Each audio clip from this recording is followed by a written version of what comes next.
Bienvenue à tous dans notre podcast dédié à la Journée mondiale sans régime.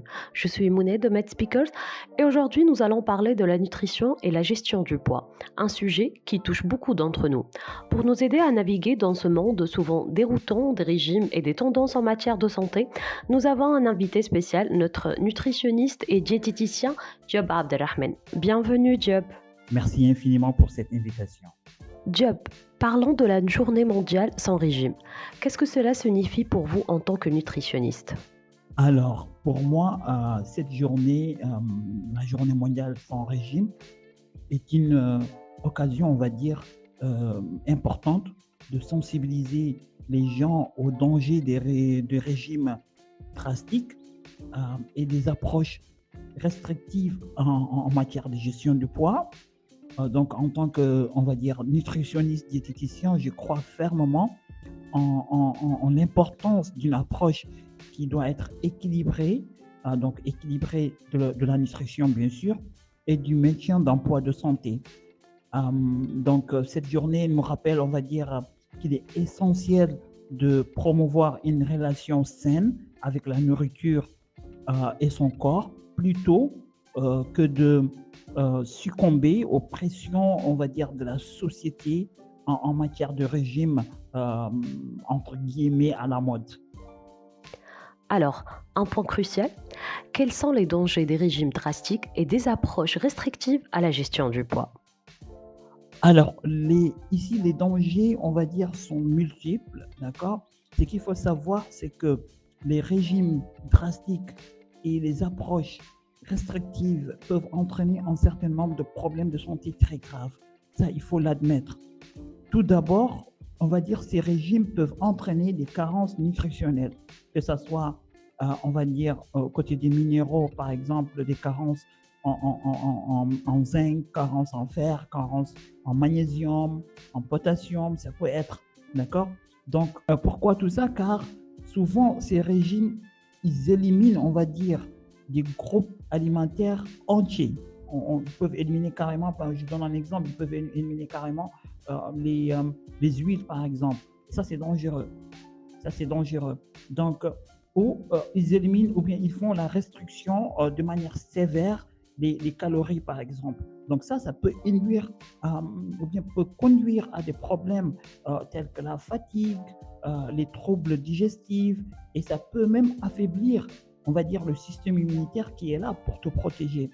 De plus, ces régimes, on va dire, sont souvent insoutenables à long terme. On ne peut pas le faire à long terme, c'est très dangereux. Ce qui peut entraîner aussi ce qu'on appelle dans notre jargon un effet yo-yo, où les gens perdent de poids rapidement, mais le reprennent tout aussi rapidement. Dès qu'ils arrêtent, on va dire, ce régime qui est restrictif et drastique, on va dire.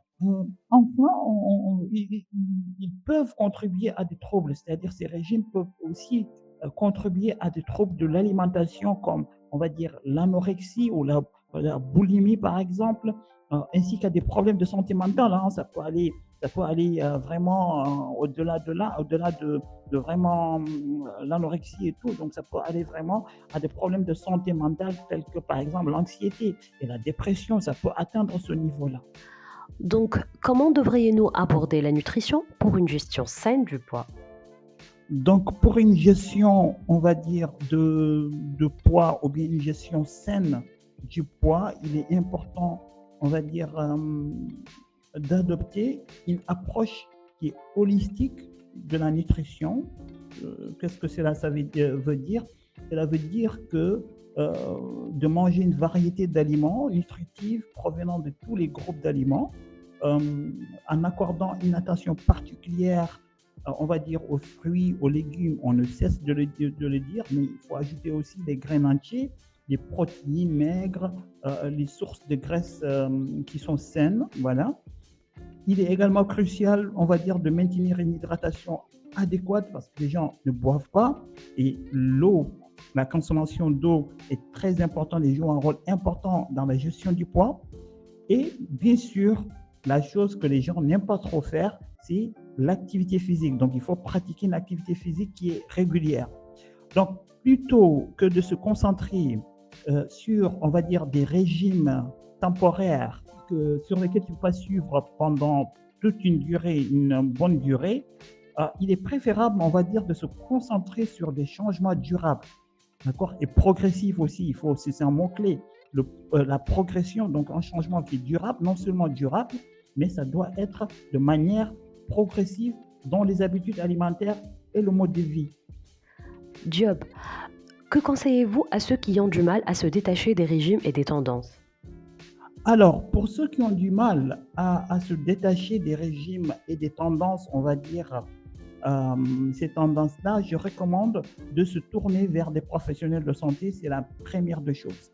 Donc, il y a des nutritionnistes, il y a des psychologues que tu peux, bien sûr, des psychologues qui sont spécialisés dans les troubles alimentaires, c'est de l'alimentation.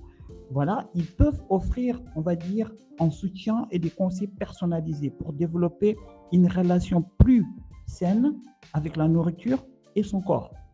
De plus, il est important de se rappeler, on va dire, que chaque personne est unique, il faut le savoir, et qu'il n'existe pas de solution universelle en matière de nutrition. Ce qu'il faut faire, c'est écouter son corps, ses besoins, les signaux de faim, de la satiété est essentiel. Ça, ce sont des choses qui sont essentielles pour une gestion, on va dire, du poids de manière durable et saine. Merci Diop pour ces conseils. Avant de conclure, avez-vous un message pour nos auditeurs à cette occasion de la Journée mondiale sans régime? Merci à vous. Et pour les conseils, on va dire, mon message que je vais lancer, c'est que les gens doivent se concentrer sur la santé et le bien-être plutôt que de se concentrer sur un chiffre, on va dire, sur la balance. Ça, c'est très important. Donc, la personne doit apprendre à aimer, à s'aimer, on va dire, et à accepter son corps, d'accord, tel qu'il est, tout en cherchant, bien sûr, à adopter des habitudes alimentaires, de modes de vie qui sont vraiment sains. Donc, qui va vous permettre, ces habitudes alimentaires et modes de vie qui va vous permettre, on va dire, de vous sentir bien à la fois physiquement, mais surtout et surtout mentalement. Donc, ce qu'il faut savoir aussi, c'est que la nourriture ne devrait pas être une source de stress ou de culpabilité, on va dire, mais plutôt un moyen de nourrir et de prendre soin de son corps. Donc, il faut prioriser, ce que je conseille, c'est de prioriser le plaisir et l'équilibre dans votre alimentation. Et rappelez-vous d'une chose très importante, que vous méritez d'être en bonne santé et heureux, indépendamment de votre poids ou de votre apparence en général. Merci infiniment. Merci encore une fois, Diop, pour vos conseils avisés. Et merci à vous, nos auditeurs, de nous avoir rejoints aujourd'hui. N'oubliez pas de partager ce podcast avec vos amis et votre famille. Et surtout, prenez soin de vous. À la prochaine.